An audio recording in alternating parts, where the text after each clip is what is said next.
Hello, everyone. I hope everybody's staying safe and staying at home and enjoying the time with the family and the extra time we have that we don't spend on traffic. Now, with me today, I have someone that has been very popular during these days.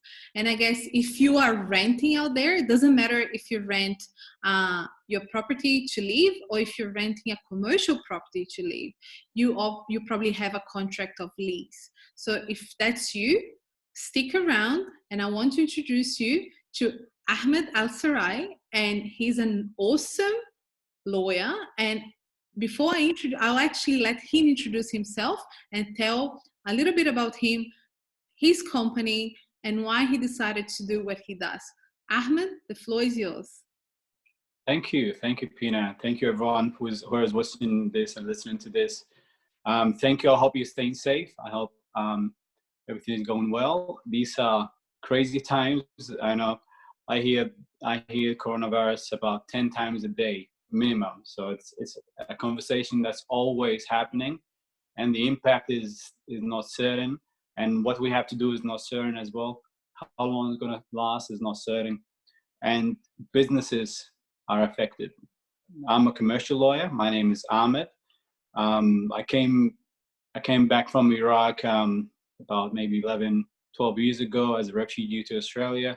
And I've always had a vested interest in the legal system because of the concept of justice. We crave what we don't have. I never had injustice in my life. My family never had injustice. So that was my driving force. And I became a lawyer, and here we are. It's a complete blessing. And now we're facing these times, and whatever difficulty every person is experiencing, there are many solutions. The government is very attentive. They're introducing new measures almost every 2 days or so. It could be a bit overstimulating, all this information coming at you, but once these information are filtered, it's actually very reasonable measures, and there are solutions. Thank you, Ahmed. And getting straight to the point, I know that like people see our PM talking about talk to your landlord, explain what's happening, but there's always two sides to a story. So let's start first from the tenant side. So what happens for a residential tenant that both of the household or the household lost their income, therefore they can't anymore pay the rent? What are some measures that they can do in order to not being kicked out? So some distinction that I think is very important to make is the distinction between residential tenancies, retail tenancies, and commercial tenancies. Residential is a property that we rent to live in, whereas a retail tenancy is a property we rent to do business at. And that's normally either a shop or a shop in a supermarket, etc. The definition between residential and commercial is a bit vague if the person is not familiar with it.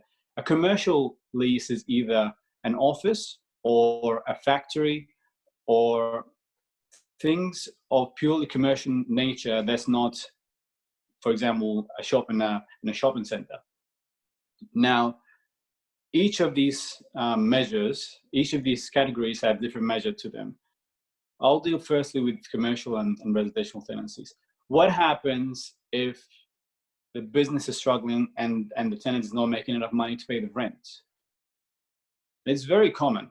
And the thing that's very important to consider is there has to be a balance between what the landlord must do and what the tenant must do. If, for example, the government says, all right, fine, the tenant should be paying any rent, that's very unfair to landlords, especially because they have mortgages. And on the opposite side, if the government says, well, the leases are the leases, commercial legal documents should be honored as is, it will be very unfair to tenants. So the first thing that the government encourages to do is negotiation between the parties. A compromise has to be made. There is no situation, rarely I think, where a compromise should not be made and will not be made. Both parties have to make a compromise and have to reach an agreement. And if an agreement is not reached between them, they shouldn't be rushing to the court, not at least immediately. The court should be the last resort. And the new measures introduced by the government says both parties to an agreement, especially lease, either commercial or residential, should sit together in a mediation. A mediation is like going to court, but it's very informal and very cost effective. And it takes about a day or two to do. And it's very simple. And the person who sits, who is the mediator, can listen to both sides' argument and give them a solution that's normally binding. So that's the first thing to do. Second thing to do is, there are two measures introduced by the government, mostly the federal government, which requires landlord to reduce the rent to the extent of the shutdown. So if, say, for example, the shop is closed completely, whether it's an office or a shop as deemed as non-essential, then the landlord must proportionately reduce the rent. And that also includes outgoing, so water rate, council rate, land tax, if payable by the tenant as well, it has to be reduced. And again, the idea is everyone is going to make a loss, but it has to be fair for both parties. And in regards to residential leases? So residential is a bit different. There is a measure introduced by the government where they cannot, so the landlord cannot kick out tenants for at least a period of time until this situation is gauged out and worn out. So the landlord cannot kick out tenants because of non-payment of rent. So they can do deferments, primarily deferments, and or freeze on rent. Because it's a bit different than a commercial or residential lease, it's unlikely for the landlord to reduce the rent, because, I mean, you could imagine it's not a commercial nature. So the rent may be reduced if the landlord agrees, but only if the landlord agrees. It's difficult, I understand. If someone loses a job, what do they do? But unfortunately, commercial contracts are dealt with a bit differently. I see. So I guess now at the moment we have like pubs and restaurants and gyms. They're suffering the most out of all these crises. So if you had to give a little bit of advice to these people and how to handle this situation in the better way possible, and at the same time try to get out of this stronger than ever, what type of advice would you give these people that are actually suffering loss of everything, income and just bills piling up, and they might even lose their business as it is, because some businesses are not that strong that can survive. Some gyms are paying for franchising agreements. So how do they deal with this? Well, this is a crisis, right? And we have to survive this one way or the other. The best recommendation I would make is read as much as possible on it. Seek advice, talk to someone who knows the law, because each legislation deals with different sections of the law. It's very hard to understand everything. It's difficult to a lawyer to understand every aspect of the law. I do commercial law primarily. It's very hard for me to do every other law. So my advice is understand your rights. And in essence, if whatever solution is proposed is not reasonable, then it's probably not enforceable. It's probably outside the contemplation of the legislators who made these laws. But the most thing that I'm going to recommend is negotiate. Be very transparent and talk to the other party. There has to be a negotiation. There has to be some form of negotiation, one way or the other. That's the only way to reach a resolution here. Again, there's no point running to the court at the first sign of trouble. I see. But then I guess there's always, like, I know you said that there are two, like, there must be a compromise.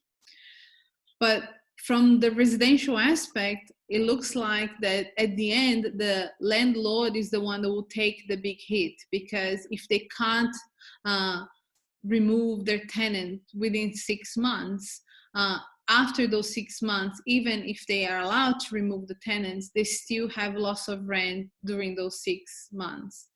Now, when we bring it to the commercial leases, I understand that some commercial leases are even paid in advance, and I know people that have paid a whole year in advance. And are they able to negotiate anything at the moment to get some of the money back because they're not running the business? Is that a possibility that can be done due to the crisis, or that's unreasonable to think? So with commercial and retail leases, this sort of payment in advance comes in two forms. One is upfront rent, and the second is security of rent, which can either be a bank guarantee, a security deposit, or a bond. Regarding upfront payment of rent, it's a bit difficult to ask back for it. You can set off in the future. So what that means is, say you pay this month off completely, and the shop is closed or the office is closed completely, and then for the next 2 or 3 months, you'll be required to pay rent, but on a lesser capacity. You can negotiate to say, well, I paid full month on one occasion. This should be carried out to the next month, and then I'll pay the rest of it. So I don't think there's a refund, but you can set it off. And unless there's termination, of course. And the second category of security of rents, either bank guarantee, security bond, or security deposit, landlords are restricted from calling on them, enforcing them in the meantime. So it's normal, for example, if I work on a lease, I would request a 3 month in advance in bank guarantee.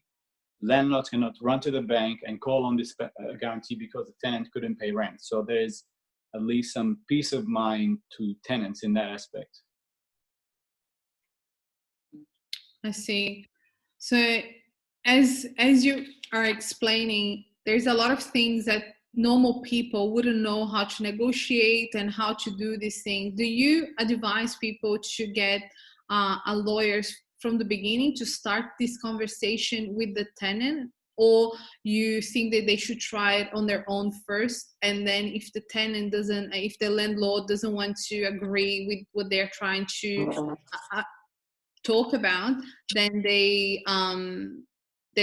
that's when a lawyer is required. So when is the time to call a lawyer in? So this is a personal judgment on each individual. If I have a lease that's relatively simple, say for example, $2,000, $3,000, $4,000 a month, and there's some form of way between me and the landlord to negotiate, I'm not going to run to a lawyer unless it's necessary. Whereas if it's something that, say for example, the landlord is completely cutting off any form of negotiations, and it's a relatively high amount of rent that's been paid, I definitely recommend, at least for the first stage, talking to a lawyer, knowing what your rights are, because there's no point running an argument to negotiations where you don't know where you stand. Once you establish where you stand and what can you claim for, you can negotiate. At least in the future, if the negotiations fails and you go to mediation or court, you will say to them, I've already known my legal rights and I've already enforced it. And if the judge or the mediator says, yes, I agree, this is your right, you ask for it, at least it puts you in a better position, and it makes the landlord seem unreasonable. I see.